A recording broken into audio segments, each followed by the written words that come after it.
Et si tu faisais en sorte que la vie t'aime? Si tu faisais en sorte que la vie, elle t'aime? Je parlais dans une précédente vidéo de la gratitude. La vie, en fait, chaque partie de vie t'aime. Les pierres t'aiment, les oiseaux, la terre. Et si tu faisais en sorte que chaque atome t'aime? Chaque jour, sur la planète, il y a à peu près 160 000 personnes. Chaque jour, il y a 160 000 personnes qui ne se réveillent pas. Tu es en vie pour l'instant, mais c'est pas éternel. Tu vas pas avoir ce corps éternellement. Alors si tu commençais à mettre de la valeur sur ce corps, si tu commençais à mettre de la joie dans ton cœur, si tu commençais à percevoir la magie de ta vie, et donc si tu fais en sorte que la vie t'aime, qu'est-ce que ça veut dire? Ça veut dire que si tu passes ton temps à détester la vie,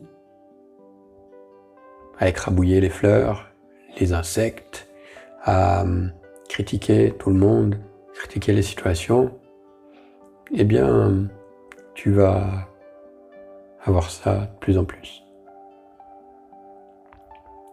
Je me suis fait prendre à ce piège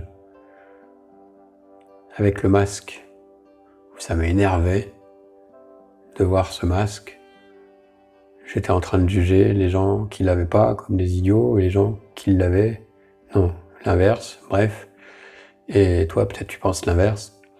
Et on est tous à juger tout le monde. Et comme je focalisais mon attention là-dessus, finalement, eh bien, il m'arrivait de plus en plus d'événements autour du masque où on me disait « mets-le, malali, lalala ». Et je voyais de plus en plus d'actualité dans ce que je regarde, là-dessus. Et forcément, j'ai mis mon attention là-dessus. Je me suis égaré. Je me suis tourné vers l'extérieur, à râler sur tout ce qui n'allait pas à l'extérieur, plutôt que de saluer le miracle de ma vie intérieure, plutôt que de voir qu'à cet instant précis, il y a 100 000 milliards de molécules, de particules, de machins, dans mon corps, qui font que je suis son corps, que je suis ce corps, pour l'instant, pour une brève durée. Alors, je vais te raconter une histoire. C'est un homme qui décide, on va l'appeler François Dupont. C'est François Dupont qui décide d'aller boire une bière le soir dans son café préféré. Il décide d'aller boire une bière et puis il en boit une autre, et puis une autre, et puis une autre. Et à un moment, il regarde sa montre. Là, comme ça, oh là là, il est 2 heures du matin. Et donc, il se dit, ok, il faut absolument que je rentre. Il prend un raccourci, et à travers le parc, et il tombe dans un rosier. Au bout de 10 minutes, il arrive à s'extraire laborieusement de ce rosier.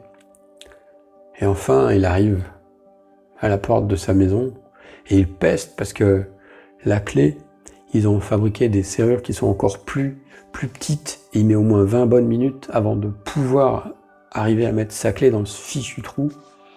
Et vraiment, il trouve que le monde est injuste, c'est dégoûtant.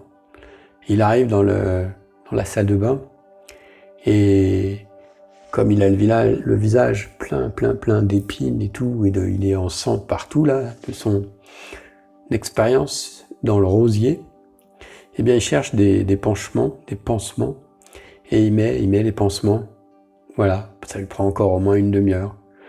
Et ensuite il va rejoindre sa femme dans son lit. Le matin, il est réveillé par un grand seau d'eau qu'il reçoit sur le visage. qu'est-ce qui se passe? Et sa femme commence à lui crier dessus. Espèce d'idiot, t'as encore bu de l'alcool hier? Et alors François Martin dit, j'ai dit Martin ou Dupont tout à l'heure? Pas au point là, François Dupont. Et donc François, il dit, mais non, pas du tout, chérie, je te promets, j'ai pas bu une goutte d'alcool depuis 6 mois, depuis que je t'ai promis que je ne boirais plus jamais d'alcool.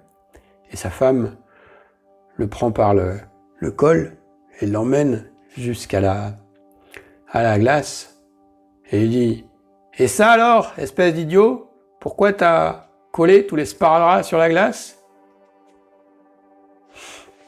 C'est une histoire de Sadhguru. Et qu'est-ce que ça nous dit, cette histoire?